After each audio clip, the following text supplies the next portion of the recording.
குடமலுக்கு விழா 15 ஆண்டுகளுக்கு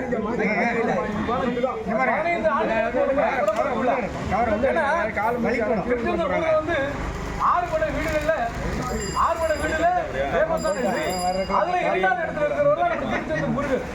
வருடந்தோறும் விழா நடந்தாலும் இந்த வருடம் குடமுழுக்கு விழா. அந்த குடமுழுக்கு விழா அப்படின்னா அந்த திருச்செந்தூர் முருகனை தரிசிக்காதவங்களுக்கு, அந்த தரிசனம் கிடைக்காதவங்களுக்கு இங்க தரிசனம் கிடைக்கணும்னு தான் இந்த முருகனை வச்சு ஏற்பாடு பண்ணி பூஜை நடந்துட்டு இருக்கு. நீங்க முருகனை தரிசிச்சு இந்த அன்னதானத்தில் பயன்பெற்றா அந்த குடமுழுக்குல போய் பயன்பெற்றது போல மனதுக்கு நிம்மதியாக இருக்கும். நீங்க நினைச்ச காரியங்கள்லாம் கண்டிப்பா நடக்கும். அது இன்னைக்கு ஏன்னா ரொம்ப 15 லட்சம் பேர் அங்கே கூடியிருக்காங்க.